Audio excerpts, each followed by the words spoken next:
Bonjour à tous, aujourd'hui nous allons plonger dans les avancées de la science dans le cancer. On entend souvent parler d'un boom de l'innovation dans ce domaine, mais que se passe-t-il vraiment? Je vous propose de découvrir ensemble pourquoi l'oncologie vit en ce moment sa troisième révolution. Les cellules cancéreuses sont des cellules rebelles qui se divisent rapidement et de manière anarchique. Depuis l'Antiquité, la chirurgie a été un pilier du traitement du cancer, mais depuis 70-80 ans, des avancées scientifiques spectaculaires ont fait émerger différentes lignes de traitement. La première révolution a eu lieu dans les années 1940 avec l'arrivée de la chimiothérapie et de la radiothérapie.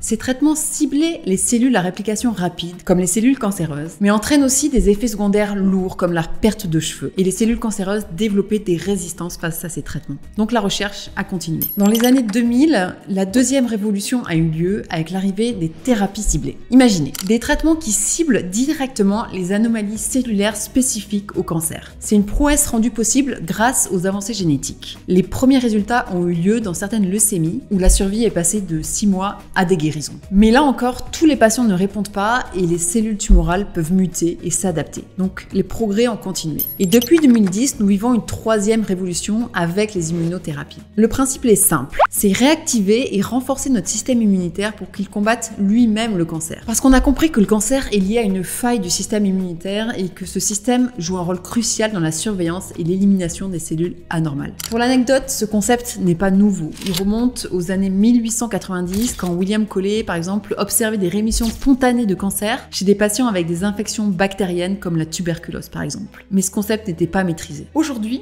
les résultats sont contrôlés et sont particulièrement prometteurs. Les premiers résultats ont été observés, par exemple, dans le traitement du mélanome, le cancer de la peau, où la survie est passée de moins d'un an à 30 à 50% à 5 ans. Et puis finalement, on a des traitements d'immunothérapie qui se développent avec diverses approches, comme bloquer les mécanismes d'inhibition des cellules cancéreuses, ou développer des vaccins pour que le système immunitaire apprenne lui-même à se battre, ou reprogrammer les anticorps du patient via des plateformes de CAR T-cells. Finalement, les chimiothérapies, les thérapies ciblées et les immunothérapies se combinent pour offrir de meilleures chances de survie et une meilleure qualité de vie. On observe aussi de nouvelles technologies qui s'additionnent à ces thérapies, comme les radioligands qui utilisent la radioactivité pour amener la chimiothérapie de manière ultra ciblée sur les tumeurs. En fait, en ce moment, les innovations s'accélèrent. Mais quelle sera la prochaine révolution? Le dépistage est une piste évidente puisque les cancers qui sont dépistés tôt se soignent le mieux. Mais avec les avancées de l'IA et la compréhension des biomarqueurs, l'avenir de l'oncologie pourrait bien être dans le prédictif et le préventif. L'avenir s'annonce passionnant pour la science et porteur d'espoir pour les patients. J'espère que cet épisode vous a plu. Pour me le dire, likez, commentez ou partagez cet épisode. À bientôt!